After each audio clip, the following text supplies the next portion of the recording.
Chapter 12. Sophie. Back to the beginning. When you're sure you've died, it's strange to wake up, especially to the sound of two boys who are very clearly in love. "Look, Willem, she's got it. She's got Merlin's beard." "Shouldn't have hit her that hard, Bogdan. She's a girl." "My sister's beat me up all the time. You're the one who told me to stop her." "I meant call her name, like a civilized person." "Snake would have heard us." "Do you clods ever shut up?" growled a third voice, deep and gravelly, as Sophie felt rough fingers pry apart her eyelids. Pupils dilated, nostrils flared. Just a bit of shock. It's how I wake up after a good night at the Arrow. Or used to, at least. Sophie's eyes flickered open to a ruddy, handsome face, floppy red-brown curls dangling over his brows. Robin?" she sputtered. "Nice hair," Robin Hood cracked, glancing at her bright red bob. "So inconspicuous. A wonder no one noticed you." Sophie sat up to a dark vault, the faces of Willem, Bogdan, and Robin lit by the weak glow of Merlin's pearl. She could feel a lump rising off her skull, pain pulsing behind her eyes. More disconcerting, the floor was moving. Sophie looked down at a mass of gold coins shifting beneath them like cold, hard sand. "Where are we?" Sophie breathed. How are you here?" "Remember when Reaper gave us our missions in Gnomeland?" Willem started. "Bogdan and I were supposed to keep our eye on Camelot. Then that shady minstrel sister leaves the castle, so we tailed her to Putsy," Bogdan finished. "Plus, Willem is obsessed with geese." "I fed a duck at Camelot once, and now I'm obsessed with geese." "You should be happy I care enough to pay attention, Willem. Can't say you do the same for me." "How was I supposed to know you're a vegetarian?" "Definitely in love," Sophie thought. "Meanwhile, I was on my way here," said Robin. "Couldn't stay in Sherwood, not after the sheriff and I joined forces, so I left Marion in a sanctuary on Glass Mountain. Figured she and I could sail across the Savage Sea, start somewhere fresh. Needed money first, so I came to my vault. All those years of raiding the rich to help the poor, skimmed a bit off the top, in case Marion and I needed a nest egg." "A nest egg?" Sophie said, ogling the swamp of coins. "This looks like the entire nest." Robin ignored her. "Left clues at the Arrow about where I was headed, in case you lot tried to find me. Soon as I get to Putsy, I run into William and Boggins, and before I know it, guards seize us and bring us to the woodpecker's office. Turns out Albemarle needed our help. He'd heard the snake was coming for Vault 41, where the answer to Arthur's first test was." Willem picked up. "Bird said he'd try to stop the snake from getting in, but if he failed, it'd be up to us." "So we hide in Robin's vault nearby, then eavesdrop on the snake and tree to find out it's Merlin's beard he's after," said Bogdan. "And we wait to ambush him. only to see you come out with the beard instead of the snake," said Willem. "And here we are," said Robin. "A girl, a beard, 2 idiots, and me." "It's not like you did anything to help," Bogdan heckled. "Who do you think was distracting the Skims from chasing the lass?" said Robin. "But how are we supposed to get out of here?" Sophie asked, pointing a lit finger at her hair and reverting it long and blonde. "The snake's hunting us, not to mention the Empress and her geese and the bank guards. The second we leave the vaults, we're dead." "Bird said his spy would get us out when the time came," Robin touted. "Same spy that told him the snake was on the way." "Bird is dead," Sophie scorned, seeing Robin flinch. "And so is his spy, no doubt." "Plenty of doubt, I'd say," spoke a voice. Behind them a body surfaced, rising out of the gold like a wakened dragon. Coins sloughed off tan young skin, the whites of 2 eyes piercing the darkness. "Woodpeckers plan for everything, remember?" said the stranger. Sophie shined the pearl's glow, lighting up a familiar girl with brown hair, a pointed nose, and a toothy smile. She was sucking on a red lollipop. "Bettina is the name, executive editor of the Camelot Courier," the girl said, sitting up in a tall pastel dress. She honed in on Sophie. "Nice to meet you. I don't count the last time when you were being mind-controlled by a twin-killing snake." Sophie's eyes widened. It was the girl from the press briefing, the one who knew Japheth was a fraud, the one who knew everything. "My mother is the Queen of Jaunt-Jolie," Bettina explained, her voice light and fast. "I figured out quick that Rian was dead and the snake had taken his place. My mother didn't believe me until she went to visit Rian and had a good look at him and realized you were under his control. The snake demanded her key to the 4-point vault, and my mother sent a squirrely nut to warn me. Nut got stolen by rebels, friends of yours, I'm assuming, but the squirrel found me and relayed my mother's message. I'd been hiding in Putzi to begin with. It's easy to disappear here."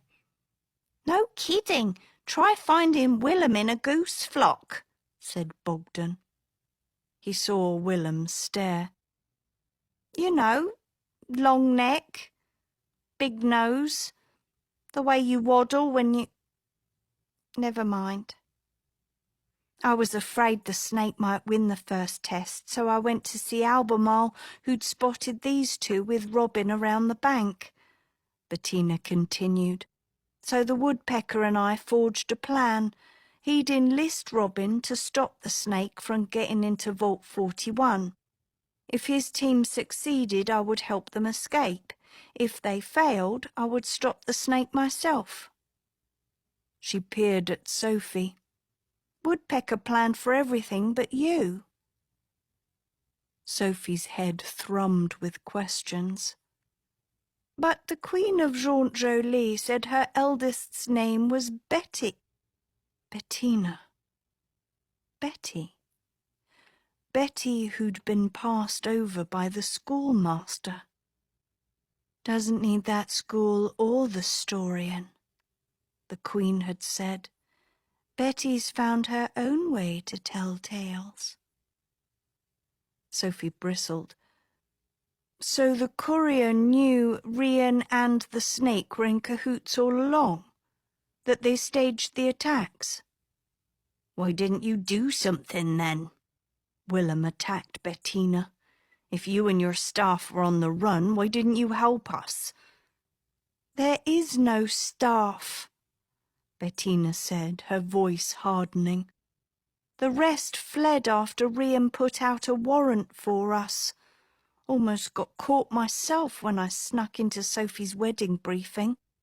Luckily I had a mole at Camelot who gave me a hex to escape. So your mother must be on our side too, Sophie followed. She can give us her Knights of 11. My mother is on her own side, Bettina corrected. That's why she surrendered her key to Japheth, even knowing he's the snake. She'll do anything to protect her family, regardless of who is king. Willem started to ask something, but Bettina waved him off. We're wasting time, she said, pointing at the pearl in Sophie's palm.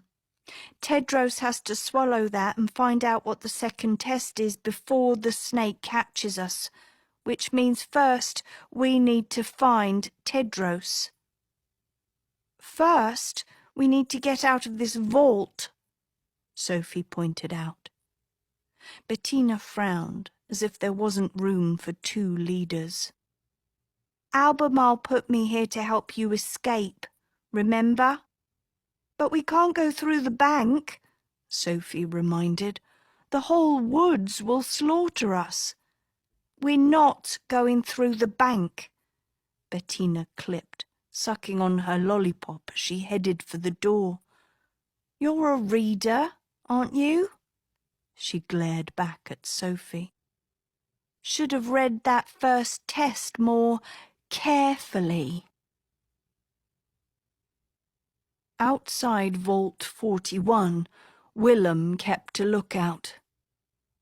Boggs, we clear?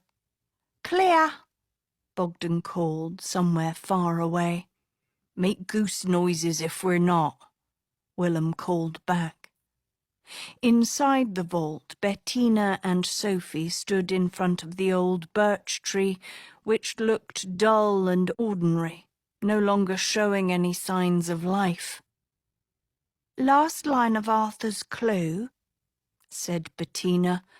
Now go and find it where wizard trees grow. Yeah, and I already found it, Sophie frowned, holding up the pearl in the vault's blue light. Why are we back here? We have the answer, we have the beard. Now we need to escape, something a tree can't help with. Why do you think this tree is in the 4-point vault? Bettina responded. Why do you think Arthur hid his first test here? The war of the 4-point was fought over this tree. This is a wizard tree, the tree that can answer any question asked of it, Robin asked, assessing it skeptically. I thought it was just legend. Legends exist for a reason, said Bettina. Enough blood was shed over this tree for the 4-point leaders to lock it here forever. But a good reporter always finds the truth. She stepped towards the tree. Let me do the talking. Whatever you do, don't ask it any questions. This is ridiculous, Sophie pooed, shoving in front of her.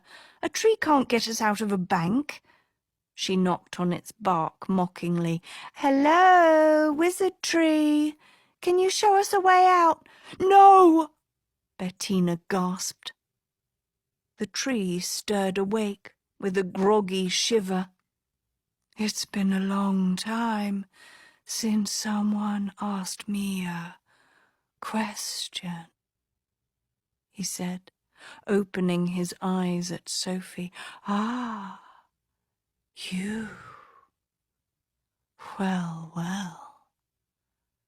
Can you show us a way out?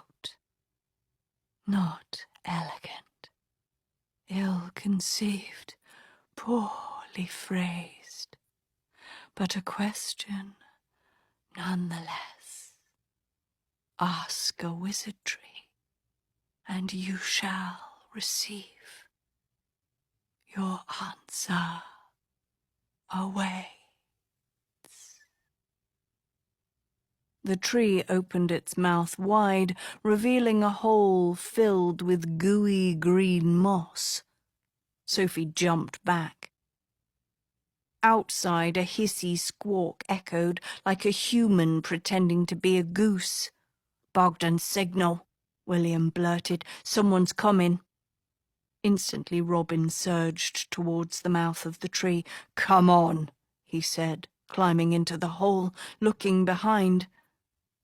No one was following him. "Too dangerous," Bettina said, pointing at Sophie. "The way she asked the question, it's all wrong." Bogdan stumbled in, red-faced. "Guards! Geese!" "Hurry!" Robin snarled, prowling through sticky moss and disappearing into the tree. Willem pushed the girls towards the trunk. "Follow Robin." Before Sophie could balk, Bogdan stuffed her into the tree like a witch into an oven.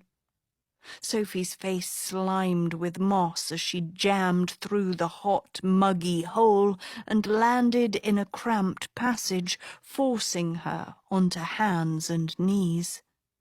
She might as well have been blindfolded. She couldn't see a damn thing, the contours of wood hard under her palms. The air was heavy with a rotten fruit smell, as if she was trapped in the belly of a troll. Quickly, she hid Merlin's pearl inside her dress. Little by little, her eyes adjusted. Robin's outline materializing ahead, the green-feathered thief crawling deeper into the tree. Grunts and thuds echoed behind her, the sounds of bodies landing, and Sophie turned to find 3 pairs of eyes in the dark. "Follow me," Bettina ordered Sophie. "You've already put us in the worst possible position. From here on out, everyone does as I say." "Bollocks! Not leaving our fate up to a journalist," said Robin. "I'm from Sherwood, know my way around a tree. Keep close, kids." He bounded forward. Bettina, meanwhile, hadn't moved. Willem and Bogdan blinked at Sophie, waiting for her to choose a leader. Sophie followed Robin. Deeper she probed into the tree, Bettina's grumbles obscured by the plods of Willem and Bogdan trying to match Sophie's pace. Suddenly Robin stopped short, causing a pile-up behind him. "Path drops off," he said. "Almost went over the edge." He peered back at Sophie. "Use your glow." The tension in Robin's voice made Sophie's heart thump. Fear powered her magic, her fingertip beaming hot pink. She cast it over Robin's shoulder, lighting a deep, deep pit, rimmed with ropes of moss all the way down. Along this moss grew white flower bulbs, hundreds of them, luscious and large, their petals not yet open. "There, look," Robin said, pointing. "That's the way out." Sophie directed her glow to the bottom of the pit, which ended in a pool of light. Through the light, Sophie glimpsed an undulating mirage, the dusty hills of Putsey, beyond the bank. Robin leaned over the pit and tugged hard at one of the moss ropes. "These lines will hold. We just need to climb down." "All the way," Willem said, bug-eyed. "Willem's scared of heights," Bogdan explained. "And beats." "Heights is the least of your problems," Bettina growled. The group looked at her. "Wizard trees answer the exact question asked of it," Bettina glowered at Sophie. "And this fool asked, 'Can you show us a way out?' Yes, that is a way out down there. Looks like it, at least." But Sophie's question wasn't specific enough. There could be other ways out, bad ways out that lead to death. There's a reason the tree was locked away. There's a reason the king who sought an answer from a wizard tree died. Everything here is a trap. Sophie tugged anxiously at her dress. "We've come this far," Robin blustered, gripping a rope and descending into the pit. "Don't touch anything or do anything stupid." Bogdan slid onto another rope, plunging backwards. "Whoa!" before he steadied himself. Dripping sweat, he peeked up at Willem. "Close your eyes and jump on," Bogdan panted. "Anything happens, and I'll catch you." His freckled friend didn't hesitate. Willem closed his eyes and joined Bogdan on his rope. Sophie smiled to herself. Agatha would have surely done the same for her. Who knew that two boys could have the same bond as a princess and a witch, she thought, searching for her own vine and finding a tether of moss that looked especially sturdy. Inch by inch, she dragged herself down, lighting up the pit with her glow, surprised by how the gluey moss moulded to her hands and bare feet, magically assisting the climb. She glanced over at Bogdan and Willem across the pit, Robin at their wing, all descending quickly, smoothly. A face plunged into view an inch from hers, along with a whiff of cloying sweetness.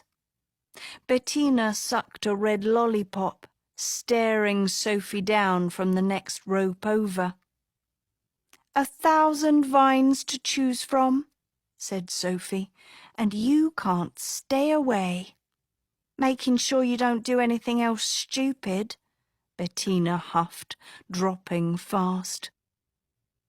Sophie scrambled to keep up.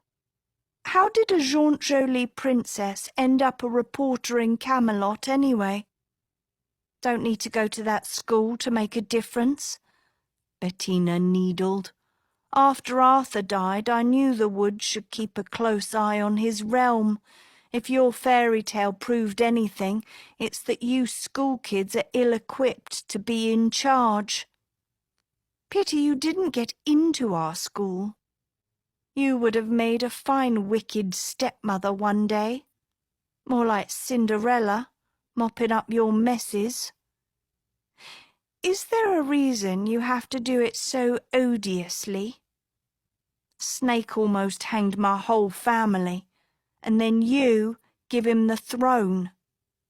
"Me? It wasn't my fault. You kissed Rian, didn't you?" Bettina attacked. "You fell into his and Japheth's trap, all because you were jealous of your best friend becoming queen. Don't you dare!"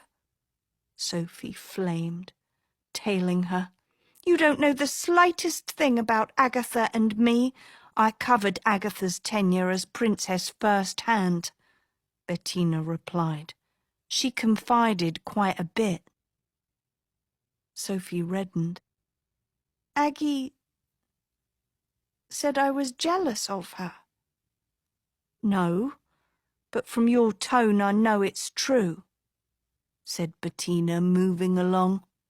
"Sometimes a reporter has to tease out a story."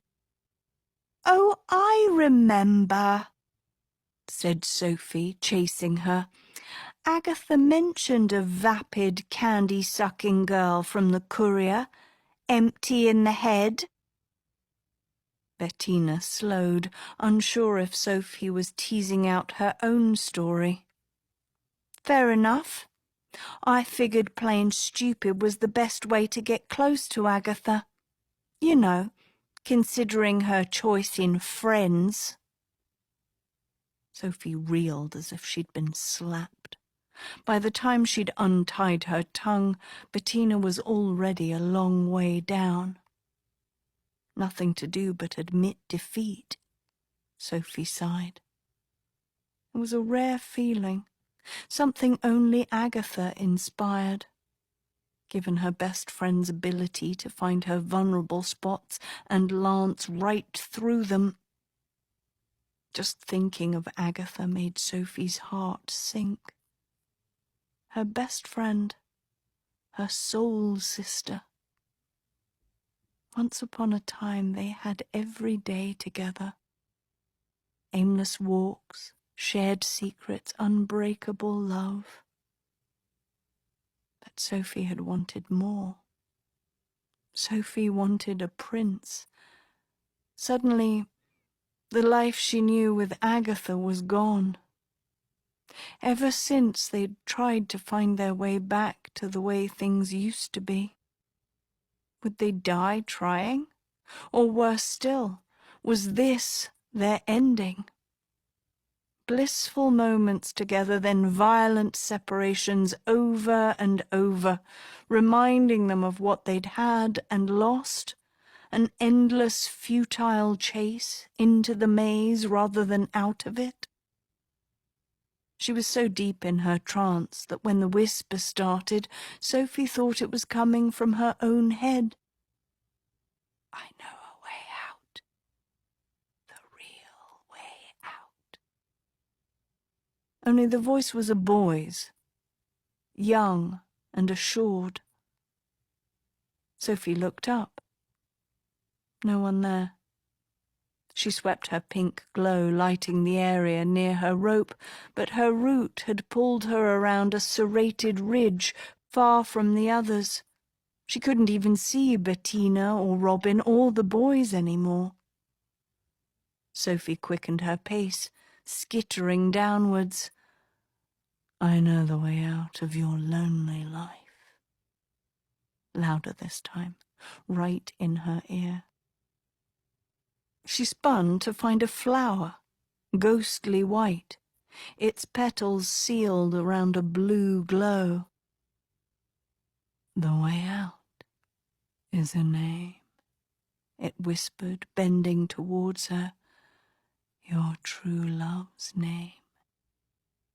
Your forever prince. Sophie's heart drummed faster. Open me up. The flower caressed Sophie's lips. I'll show you the way. I'll tell you his name. Her blood burned with liquid heat. All rational sense was gone. Without thinking, Sophie thrust her hand at the petals. Don't! A voice yelled. Beneath her, Bettina appeared, a shadow in Sophie's pink glow, curled around the side of the ridge, glaring blackly at her. Coming, Sophie croaked, leaving the flower behind. Just a trick, she reminded herself. What could a tree know about her future? And yet, the tree had given them a way out of the bank. It had answered the question she'd asked. So why wouldn't this answer be real too? Plus, the way the bloom spoke. That boy's voice. So confident and clear. As if he was her true love. Who was it? What was his name? The flower would have told her. After all she'd been through, she'd finally know who he was. Her one true prince, her ever after. And with it, the power to shortcut to the end, instead of wishing and hoping for the historian to write it. She would have control back. Man at the helm instead of a pen. Which is how we ended up in this mess to begin with, Sophie thought. Open that flower, and she would be no better than two monstrous twins who thought they should be the pen, that they had the right to bend fate to their will. Meanwhile, she and Agatha were fighting to protect the Storian and the stories that set the example for their world. To allow these tales to unfold the way a real flower would in its own time, instead of plundering them for selfish need, even if it meant enduring pain and suffering, even if it led her to 1,000 false endings. Nature had a way. The Storian had a plan, one that had brought her to a best friend and a world beyond her own where she'd found purpose and meaning and strength. Only in the realm of the Storian could everyone find their place, their true place. This was the future she was fighting for. And that was worth more than the pleasures of a boy or a kiss. Except now a new flower was talking to her. I know a way out of the evil in your heart. The green glow within the petals throbbed like a magical seed. A way you can be as good as Agatha. Just open me. I'll show you the way. Sophie hustled past it, wishing she could plug her ears. She let her feet skid down the rope as she rebounded around the side of the ridge, spotting her teammates once more. But now there were new flowers bending towards her. I know a way out of your dress, Evelyn Sader's dress. I know how to escape its magic. Sophie clenched her teeth and rushed past. I know a way out of the mystery. I can tell you who the snake's parents really are. I know a way out of your question. Why Rian had a finger glow and the snake doesn't. I know a way out of Lady Lesso's secrets. I know who fathered her child, who Aric's real dad is. Just open me up. Sophie resisted these new whispers, each pulling on the strings of her heart, promising to unravel a knot. Nearby, Robin seemed to be battling too, his jaw flexed, his muscles tense. For a moment, Sophie could hear his Vine's taunts. I know a way out of your resentment towards Marion, a way to forgive her for what she did. Open me, Robin. Robin paused, teeth gnashed, before he shook his head and kept going, faster than before. He and Bettina were racing towards the bottom from opposite sides, the courier scribe unfazed by her flowers, as if she'd already investigated every last question of her heart. Willem and Bogdan, too, were close to the exit, until Willem hesitated in front of a sealed bloom.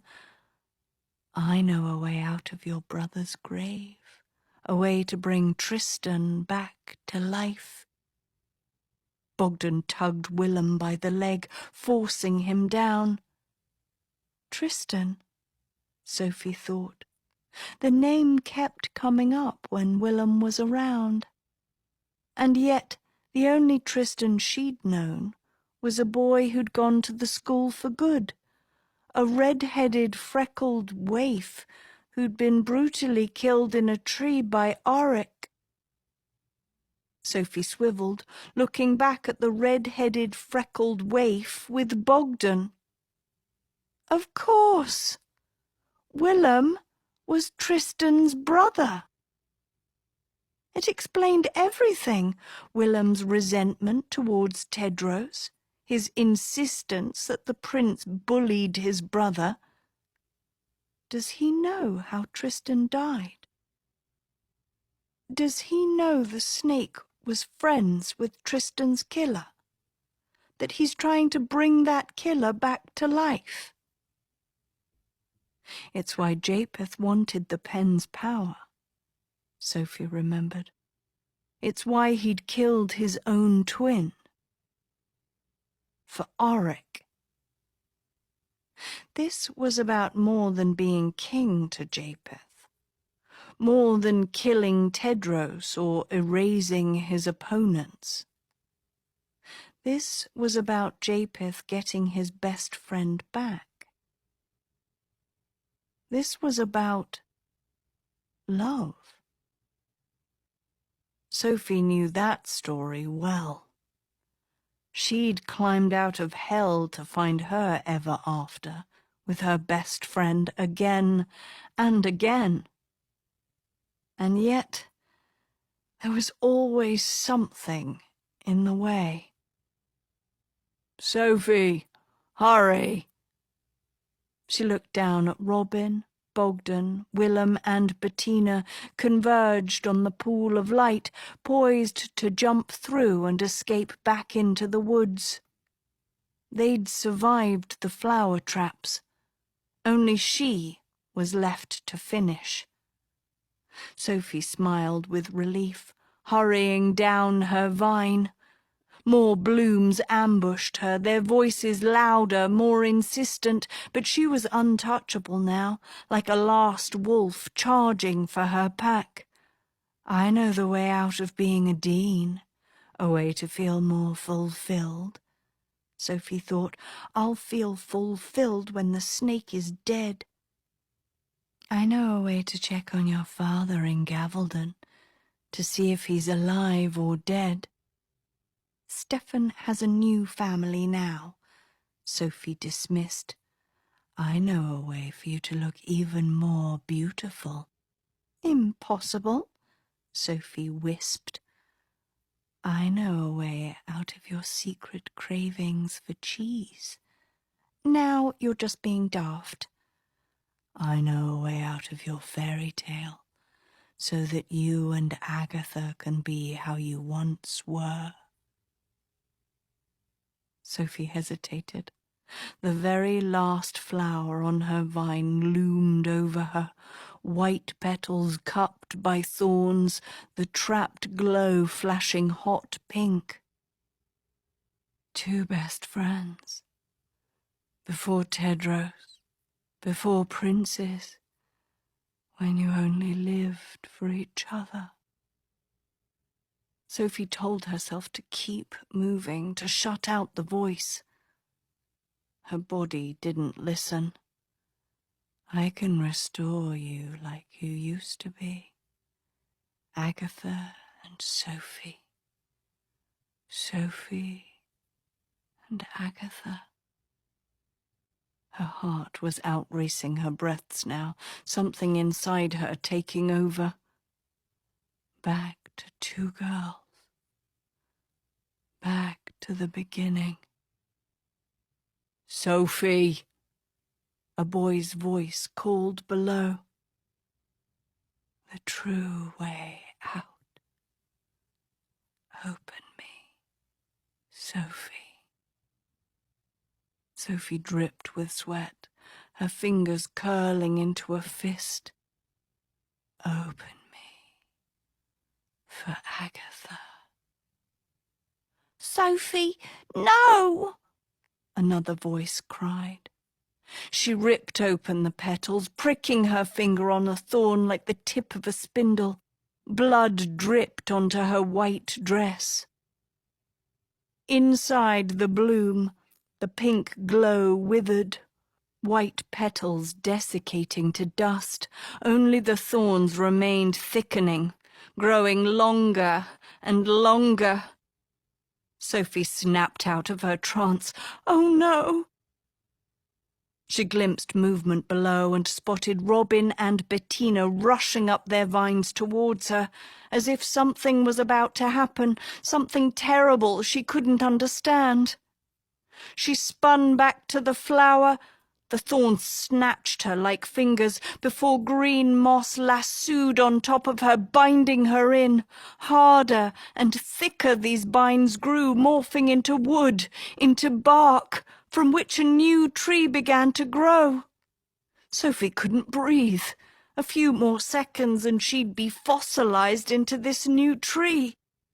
Tearing her hand free, she seared through wood with her glow, freeing herself and instantly plummeting backwards, ricocheting off a branch, then another, then another. Around the pit, new trees erupted from white flowers, an explosion of branches and leaves, ping-ponging Sophie up into darkness. She could hear the shrieks of her friends, careening off new growing trees, their bodies tiny shadows in the cast of her glow. More trees detonated to life, volleying Sophie up in an endless white canopy, higher, higher, until she saw a ceiling of earth above. Branches suddenly cradled her like a throne and crashed her through dirt, then through stone. The wizard tree smashed into the lobby of the bank, multiplying out of the marble, bludgeoning the stunned phoenixes aside and throttling straight for the ceiling. Sophie hung on tight, ducking under branches. Boom! The force of the tree shattered the walls, infinite limbs burgeoning freely into the night, scraps of ever and never flags that once flew over the bank, now caught limply on twigs. Taller and taller the wizard tree grew, new trees flowering off every branch, with Sophie thrust into the night atop the uppermost bough like a crowning star. She was so far above ground she couldn't see where the tree began, her body lofted against gravity, angling for the moon. Clinging to the top, she let out a piercing cry. The tree stopped growing. Clouds swept in, drenching the land in darkness. Slowly, Sophie peeked down at the wizard tree. A storm of life, rooted in the ruins of wealth. She couldn't see Robin, or Bettina, or the boys. She couldn't see anyone. How am I alive? Am I alive? Wind slashed through, shaking Sophie's branch, nearly blowing her off it. Yup, I'm alive. She wouldn't last long up here, nor was her dress any protection against the chill. The ghost of Evelyn Sader useless when she needed her most. Shivering violently, Sophie started to descend. But the gusts were too strong. Her foot slid and she plunged onto the next branch, which snapped under her, leaving her gripping onto a sliver of wood with a single fist. Reaching her toes for the next limb down, she slowly lowered herself, but new gusts assaulted her, tossing her against the branch, her head tipped over it, her feet kicking in mid-air. From inside of her dress, she saw the pearl with Merlin's beard slip out. Sophie yelped, flailing for it, but she toppled harder, about to fall out of the tree. She had to choose. Sophie grabbed onto the branch. The pearl fell. The tournament's first test. Tedros's only hope. Down, down, down. Into the darkness. And then,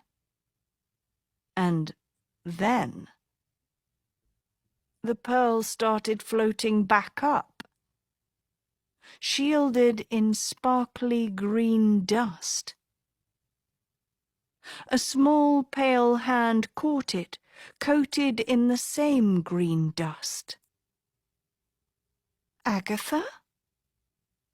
Sophie breathed. Slowly, her best friend landed on Sophie's bow, shimmering like a phantom. Tears sprung to Sophie's eyes. Are you real? Agatha pressed her hand to Sophie's cheek, warm and soft.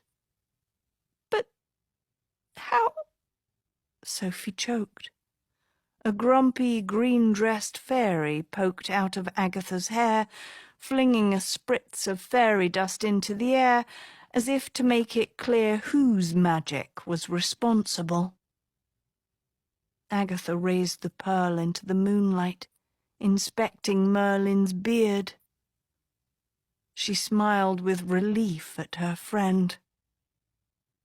Quite a team, you and I. Gobsmacked, Sophie glanced around.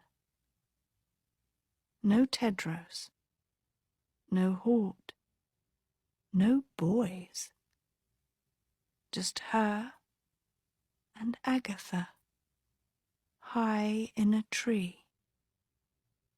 The way they once were atop an oak in Gavelden, before a Stimpf arrived and kidnapped them into the woods. It was on a branch just like this that they had their final moments together before everything changed. And suddenly Sophie understood. That flower she'd opened? Sophie and Agatha. Agatha and Sophie. This was it. The tree had given her what she wanted. Back to two girls. Back to the beginning. The way they used to be. The true way out.